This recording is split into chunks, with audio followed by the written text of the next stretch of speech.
शिव महापुराण की कथा कहती है पुरुषोत्तम मास चालू हुआ है, अधिक मास चालू हुआ है। 5 चीजें अधिक मास के महीने में शिव जी के लिए आप करिए।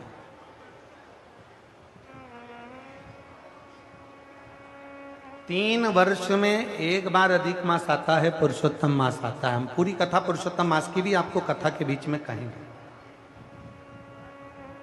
इसलिए पुरुषोत्तम मास में जो कथा चल रही है 3 जगह पर, एक करनाल में हो जाएगी, इसके बाद में फिर दुधाना गांव में महाराष्ट्र में हो जाएगी, फिर एक ऑनलाइन हो जाएगी। ऐसी तीनों कथा हमने अधिक मास पार्ट 1, अधिक मास पार्ट 2, अधिक मास पार्ट 3 इस नाम से हम इस कथा को दिए। पूरे पुरुषोत्तम मास में, अधिक मास में आपको 3 कथाएं हम श्रवण कराएं, बाबा की कृपा हुई तो। और उन तीनों कथाओं का क्रम, शिव को कैसे रिझाया है। 5 चीजें धारण करो।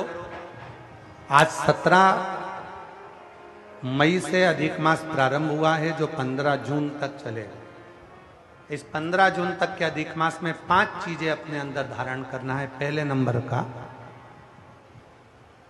शिव जी को 1 लोटा जल सुबह से लेकर शाम तक के बीच में कभी भी चढ़ाना जरूर है। दूसरा, शंकर जी के मंदिर में या बेलपत्री के नीचे या तुलसी के क्यारे के पास में एक दीपक अवश्य लगाएं। चाहे सुबह लगाएं, चाहे शाम को लगाएं, तुम्हारी मर्जी पड़े तब। दीपदान जरूर करो, जल जरूर चढ़ाओ। तीसरा, एक बेलपत्री को रख लें और उसी बेलपत्र को पहले दिन से लेकर 17 मई से लेकर, अधिक मास के पहले दिन से लेकर अधिक मास के आखिरी दिन तक 15 जून तक एक ही बेलपत्र को एक कागज में या किताब में उसको रख लें। उसको रोज शिव जी को समर्पित करें। श्री शिवाय नमस्तुभ्यम बोलकर अपनी कामना करें।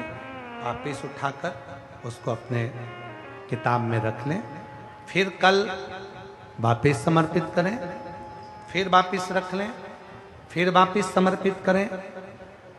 1 महीना अधिक मास का, पुरुषोत्तम मास का, यदि एक ही बेलपत्र को सर्वत्र चढ़ाया जाए, उसी बेलपत्र को बारंबार समर्पित करा जाए और उस बेलपत्र को अधिक मास पूर्ण होने के बाद फिर उसको, जो आप मालपुआ दान करते हैं, उस मालपुए के साथ अगर दान कर दें तो जिंदगी में कभी किसी के दरवाजे पर हाथ नहीं फैलाना पड़ेगा। भगवान इतनी बरकत आपको प्रदान करे, इतनी बरकत दे। एक बेलपत्र, वही बेलपत्र पहले दिन से चालू होती है। किसी भी शिवलिंग पर, चाहे पार्थिव पर चढ़ा लो, आप चाहें तो अपने, हम गुरुजी हम वहां पर नहीं है, हम कथा में रहते हैं, हम कथा सुनने जाते हैं, तो हम कहाँ चढ़ाएं? एक कंकर उठाओ, पार्थिव पे चढ़ाओ। पेड़ के नीचे पार्थिव बनाया, उसी पे चढ़ा के रख ली। फिर उसी को बेलपत्र को, उसी बेलपत्र को बारंबार पूरे अधिक मास के महीने में 1 महीने तक उसी बेलपत्र को चढ़ाना है, उसी को रखना है। फिर आखिरी दिन जो अधिक मास पूर्ण होगा, उस दिन उस बेलपत्र को मालपुए पे रखकर शिव जी को चढ़ाकर लेके आना पहले, फिर मालपुए पे रखना और उसको रखकर फिर भगवान उस मालपुए को तुम दान।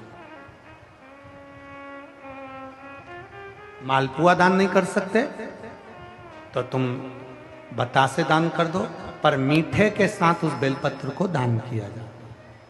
बतासा है, मिठाई है, कोई 33 कोई भी सामग्री 33 जो मीठी हो वो रखकर आप दे सकते। कभी किसी के दरवाजे पर कितनी भी मुसीबत आ जाए, कितना भी दुख आ जाए, कितनी भी तकलीफ आ जाए, कितना भी कष्ट आ जाए, कितना भी कष्ट आ जाए, आपको किसी के आगे हाथ नहीं फैलाना पड़ेंगे। लक्ष्मी की व्यवस्था स्वयं मेरा कुबेरेश्वर महादेव, मेरा महाकाल राजा, मेरा विश्वनाथ स्वयं एक बेल वही चलती। 5 चीजें करना है आपको।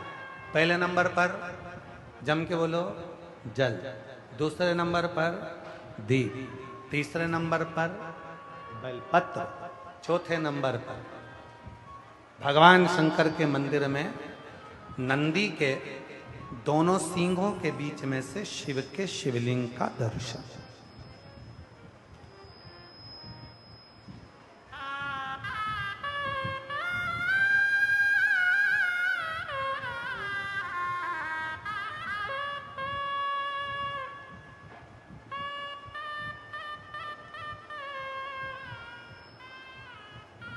नंदी के जो सींग है, उन सींग के मध्य में से भगवान शंकर का दर्शन। क्यों?